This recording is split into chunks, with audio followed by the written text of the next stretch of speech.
we had a situation, donated auditorium being built. I got called in before we got to the construction part, but they'd done a lot of the design work. And there were columns down the center of the auditorium. Is there any way we can adjust the structure support so we don't have these columns down the middle? He said, oh, those aren't for structure. I just thought they looked really neat. I said, well, you realize I'm going to have a projector in the back of the room and a screen in the front. And there's going to be a big shadow right down the middle of it. So we got those moved, but they don't think about the AV a lot of times in the initial design. But I don't like this clown. I wouldn't take it down if I were you. It's a load-bearing poster. On this episode, we discuss IPMX, AV market growth, and AV having a bigger role in higher ed. All that and more on EdTech. EdTech episode 134, Doing More with Less. Hello, AV friends, and welcome to another episode of EdTech. As always, we have our panel of awesome higher ed AV professionals, Ernie Bailey. Hey, Ernie. Oh, Aaron, glad to be back again. And we've got with us Rob Rasberry. Hey, Rob. Hey, Aaron, always glad to be here. Yeah. And today's special guest joining us for this episode is Chris Kelly from Creighton University in Omaha, Nebraska. Welcome, Chris. Thank you. A long-time listener, first-time caller. Yeah. So tell everybody a little bit about what you do over there at Creighton. So over at Creighton, I'm one of there's three of us that are senior IT support specialists. So sort of the closest approximation to tier 2, low tier 3 that we have for support here for our classroom technology, the projectors, the audio, video, lectern computers, that kind of thing. Support of that kind of stuff across campus. We do also have a campus down in Phoenix, and we're standing one up down in the Dominican Republic. So we'll see what kind of support we have to do for that long distance as well. That could be exciting if I get a chance to go down there. We recently had our kind of design classroom architect leave here, so doing what I can to learn blueprints a little bit more and step into that a little bit to support in the interim of that position being vacated. All right. Very cool. And that'd be super nice if you get to head down to the Dominican Republic just to, check things out, then get in a little vacay while you're at it. Yeah, just let me go punch out this one room, and I'm sure it might just take me a week or two to do that. Slowly get through it. Well, all right, let's get to these articles. So this first one was written by Andrew Starks and can be found on AVNation.tv. IPMX in context, following the hype cycle to the future of open AV over IP. Let's discuss IPMX IPMX. Where it's at, where does it belong in the AV over IP discussion for us higher ed folks? I hear Tim Albright's voice in my head when I read this article because he talks about it being the new AVB and, that there's always the hype machine going on about it. And while things sound very optimistic about it, things are optimistic about a lot of things, and then they never maybe materialize or they don't get standardized as much as we would like. So I'll be curious to see if this is the thing that this time makes it through. That's exactly where I was going to go. Let's build one and build on it and not start over every 3 years. Well, right. That's the thing. That's with AV, all of the standards. Yes. So let's add a new one, another one on top of the others. But let's just have one that works and that everyone can agree on. Right. Yeah. I mean, I like the idea of AV, having kind of open standards so that we get away from these walled gardens. But at the same time, though, it's if you're already kind of invested, because I feel like AV over IP has kind of been a train in motion, and are you really gonna start all over, shift gears, or just supplement to I mean, if you've got an infrastructure based on something, then it can be hard to go, oh, hey, I'm suddenly switching today from this to this. You don't see a lot of the big names saying, oh, hey, now we're going to support this on our technology when we've already got our own proprietary brand of it going on. So who's going to be the first big name place that says, oh, yeah, we're all in on IPMX. Forget that thing that we did all on our own that we made a lot of money on. I mean, you need to get some more buy-in by some of the bigger names that people are using more often to be able to say, this is worthwhile for me to proceed down that path and reinvest millions of dollars in. I think maybe if your campus is brand new to AV over IP, or you've been kind of slower to roll it, or you're kind of like, it has its uses, but we haven't gotten there yet. So maybe as they're approaching it, that's great. But yeah, for those who already were like, AV over IP, I'm in. So, this is an area as far as IPMX, and I'm not completely familiar with, but it seemed like in talking with the article, it had gone beyond some of the hurdles of some of the other formats. It seemed like, there was a question of demand when, does it work, and the open standards. And it seems like I'm not going to say a step ahead of some of the other formats that are being used currently. It looks like it's on the cusp of being readily adopted rather than is it going to work. So I'm not sure I got the right gist out of it, but I don't know, Ernie, Chris, and Aaron, if that's the way you read it as far as the whole development roadmap that it was going down. That's kind of what I was reading through it. And, if it's a true AV over IP, we can go through any network switch. We don't have to have a proprietary switch. And, we're only talking about the two endpoints. And if it's an open platform, we're not stuck with one manufacturer at all times. So, that I could see us transitioning to it in that situation. But if I've got to buy brand X for both ends of every single device, which is where I am right now on most things, we're seeing some stuff that we can pass through and they'll talk to each other, which is where I'd like us to be. So we find the best points for each one. But if I'm having to buy a single brand, I'm going to stick with what I know, unless someone can make it very affordable and the issue we have is acceptable to our network engineers as well. Is it going to shut down the network?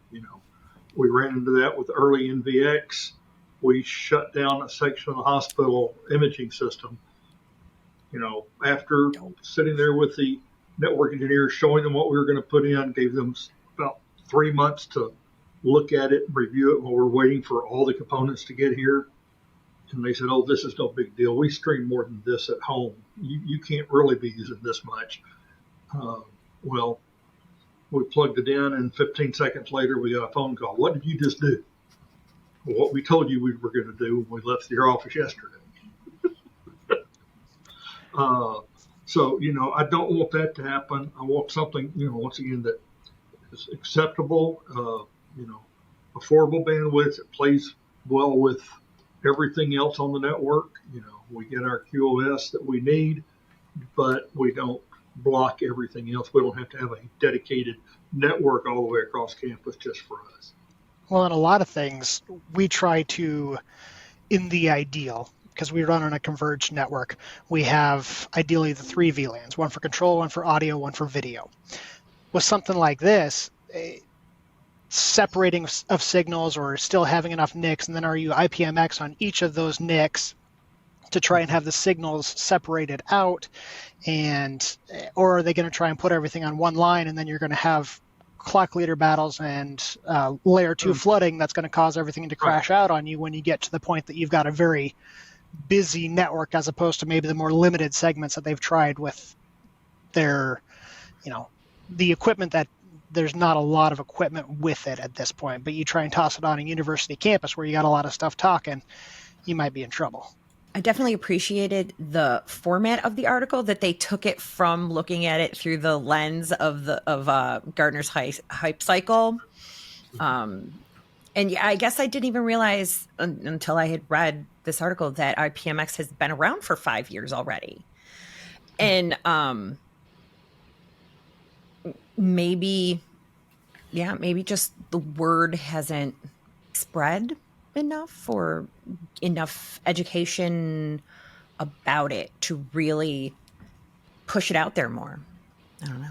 I mean, a concept can live for a while, but if you don't have the hardware to back it enough so that you can set it up in your system, then it's not doing you any good.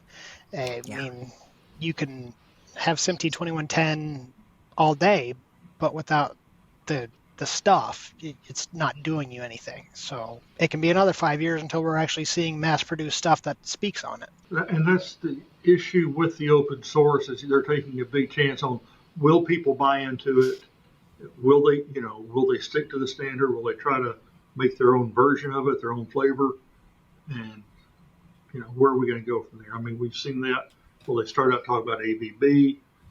We keep hearing talk about Dante video, and others have talked about, if they had an audio over IP, adding video to it, and we see it demonstrated at trade shows, but then it never makes it out, and we're stuck wondering, and where are we going to get?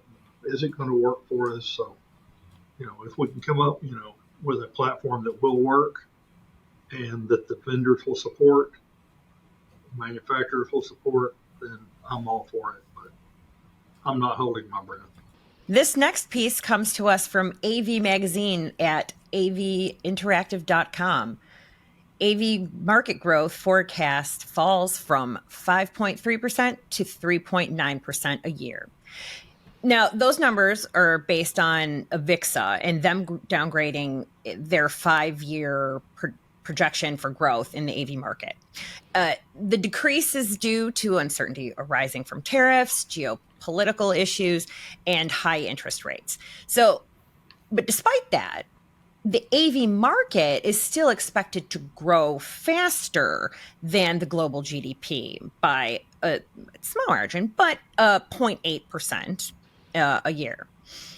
So in higher ed, though, are we feeling this flowing growth of the overall industry? So I think in general, higher education has been challenged, and with more than just these, topics. I think that in some way, the very foundation that higher ed is built on is being challenged. There's people saying, well, do you really need a degree? Do you really need higher education? And those influence what's happening with a lot of our institutions. Some attendance in a number of institutions is down. We're told, as far as our budgeting goes, we have to do more with less for the time being until, we get back to that, higher ground.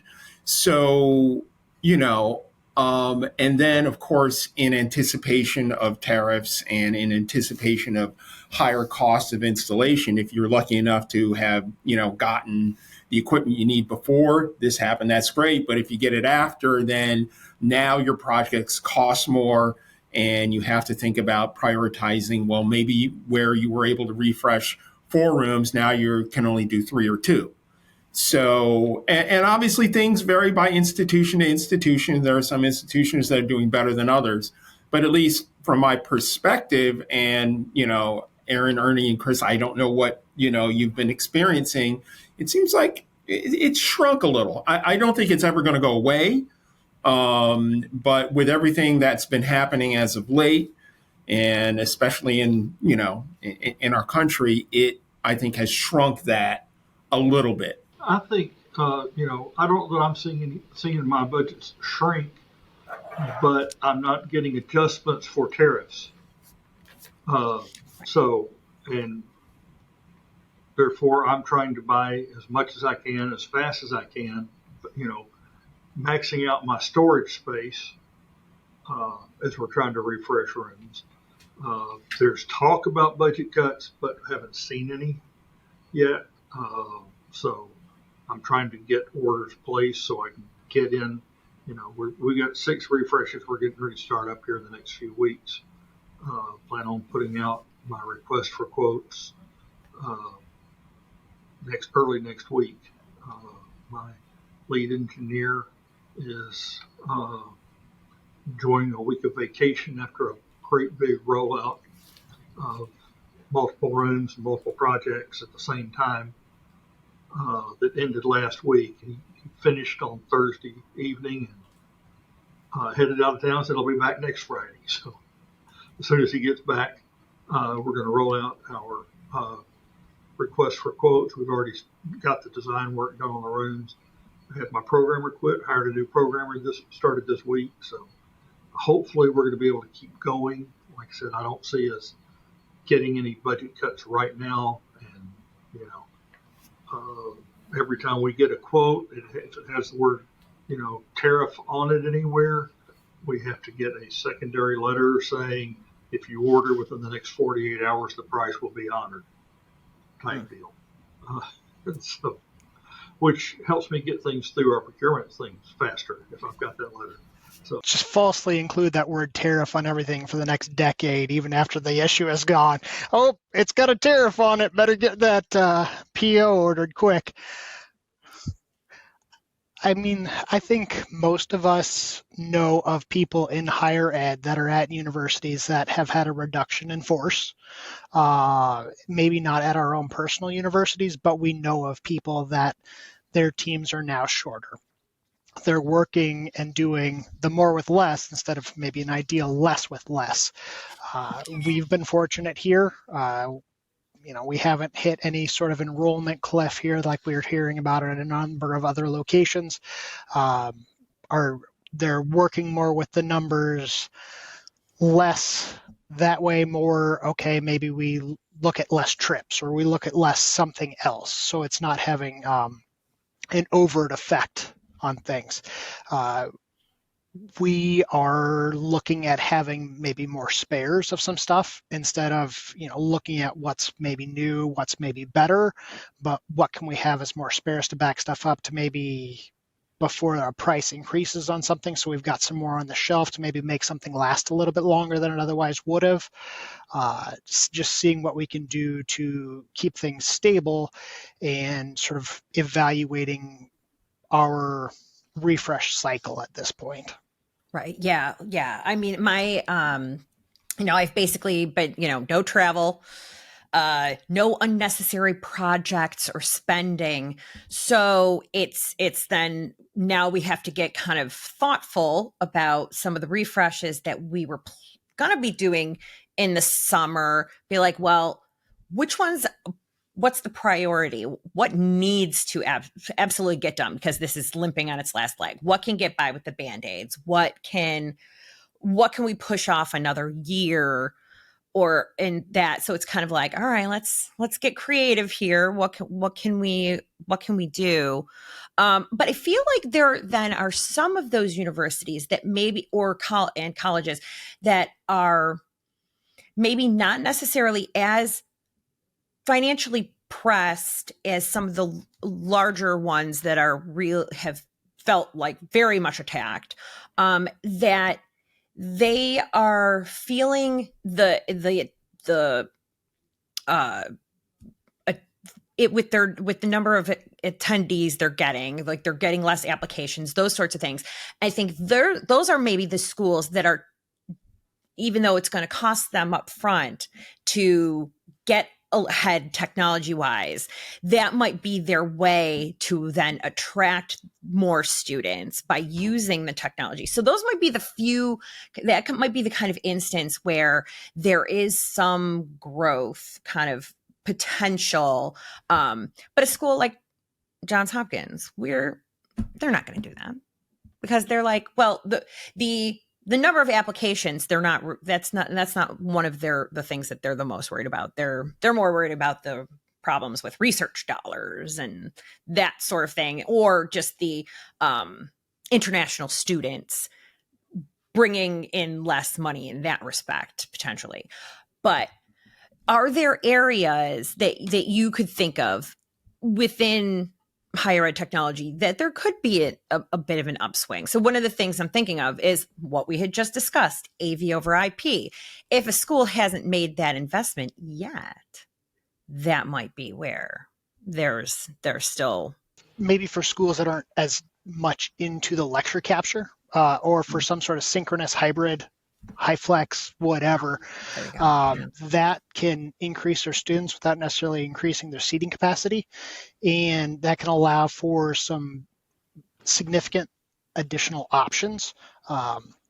Where maybe before it would have been, we have this campus, we know what we have our limitations. Now maybe we can allow for some other things that we didn't have before. Maybe we can allow for some classes in different hours. Maybe we can allow for some more asynchronous options, whatever it might be. That could be a way to have a reason to dip more into those things. Part of what we've been doing on our refreshes is we're looking at some of the older rooms, which were really some of the ones that were built just before we really got into the COVID era and stuff, that did not have, they were designed for in-room only. So we're taking those rooms and we're bringing them, up to good hybrid capability. So, they've got multiple cameras, ceiling mics, and easy switch and confidence monitors, things that we didn't usually put into a smaller classroom. Smaller for us is anything that seats less than 40. But taking those and bringing them up to the standard that we established during the pandemic when we needed to put conferencing in any new rooms that we rolled out. So that's our deciding factor, which rooms to do now.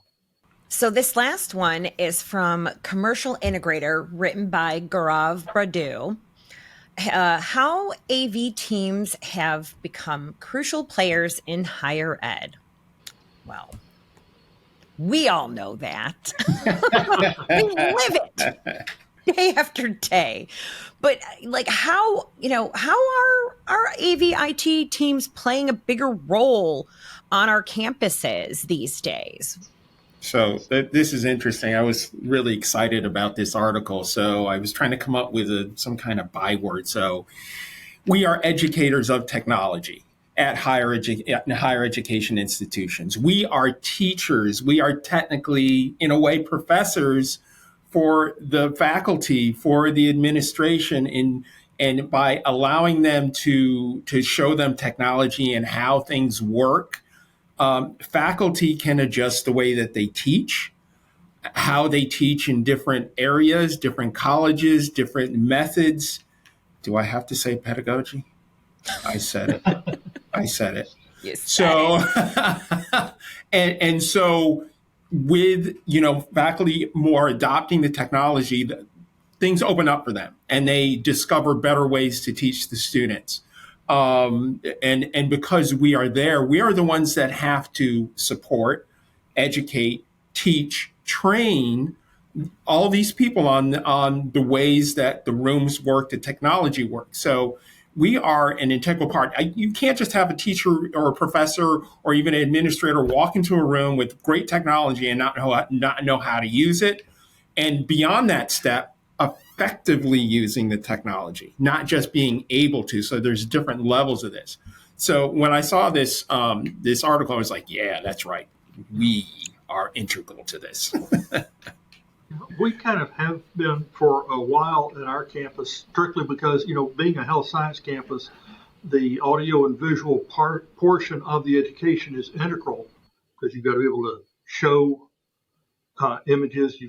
We play heart sounds and blood vessel sounds, things like that through our sound system. So we've been part of developing any new teaching facilities over the last couple of decades. But one thing that I wrote the other day, that we were trying to come up with some new things for an enhanced web page that we were looking at for internal use, and supporting and enhancing the audiovisual experience for the faculty, staff, and students is what we do. And if we can sell that, like Rob was saying, make the rooms equipped with the technology and then teach them how to use it. One thing we're doing with our new rollout is we have one program that works in every classroom.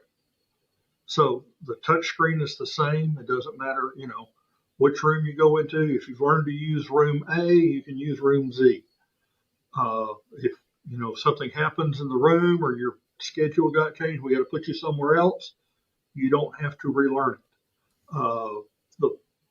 I've said this on this program before, but our philosophy is when the students are walking from the dorm to the lecture hall, they're not saying, is the projector going to be in focus today, or is there a buzz in the sound system?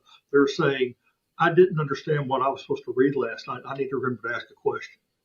And when the instructor's walking from his office to the lecture hall, he's not saying, is the laser pointer battery changed, or is the microphone in the room today? It wasn't there last time. That's not what he's thinking. Or what button do I push?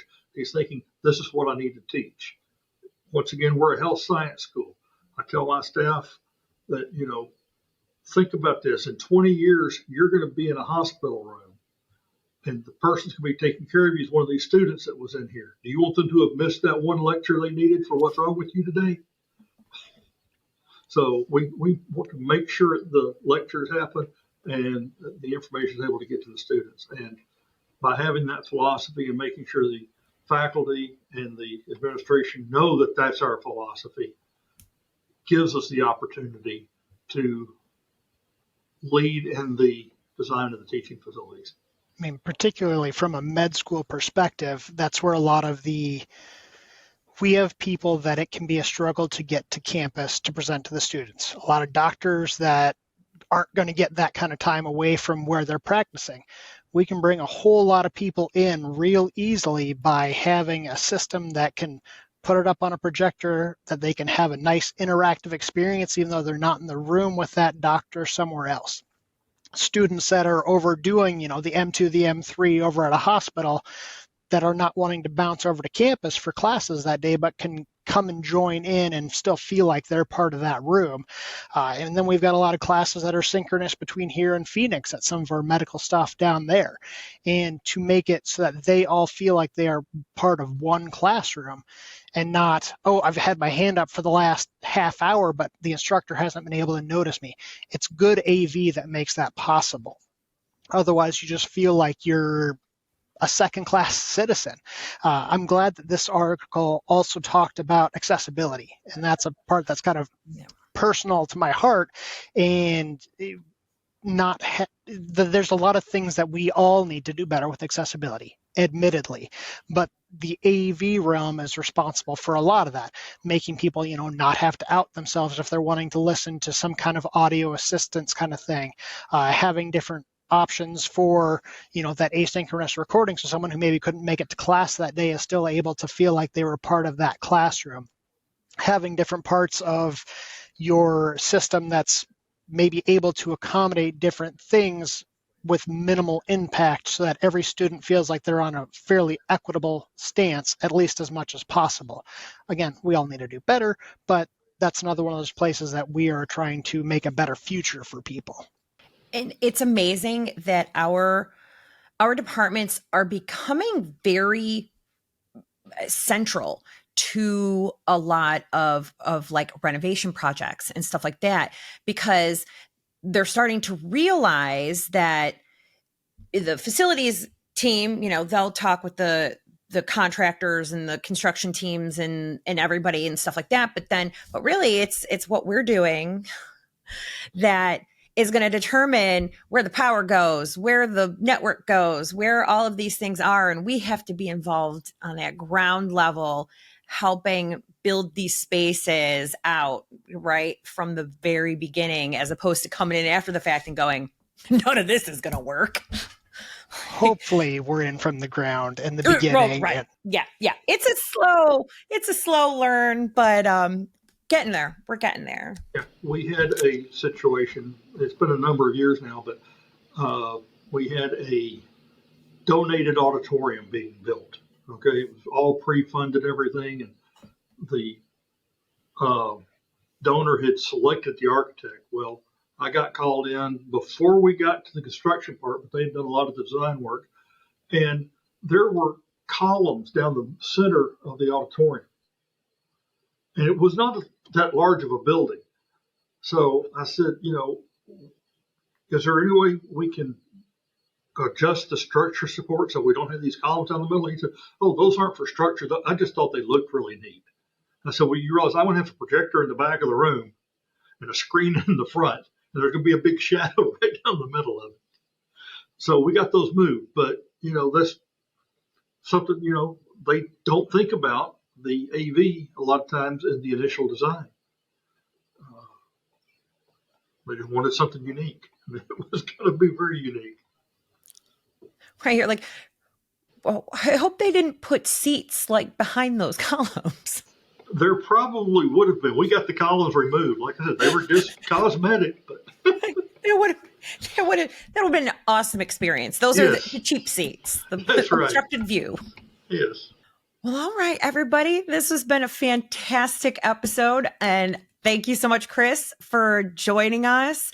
Again, great conversations being had.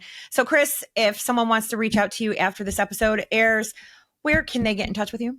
First and foremost, I would say through the HETMA community. I'm the advisory board chair on HETMA. We have meetings almost weekly with manufacturers, bringing folks in to take a look at what's coming up next in the world of AV. I'm also on the site daily. I've got a pretty good record of days going on there. Otherwise, I am at LinkedIn has me. You can look me up there. Never hesitate to reach out with any questions about this or in general. I love to get connected with new people. And I'm also starting to write some articles for the higher ed AV media. I have a few up there now. Fantastic. And how about you, Ernie? You can find me on LinkedIn. And Rob? LinkedIn. Fantastic. And as for me, you can find me on LinkedIn, on the HETMA community, and each month here on AVNation's EdTech podcast that can be found on YouTube or wherever you listen to your favorite podcasts. You can also find other AVNation podcasts like Women in AV, State of Control, AV Career Mastermind, and more. See you next time. The network for the AV industry. What are you listening to? This This is AV. This is AV Nation. This is AV Nation.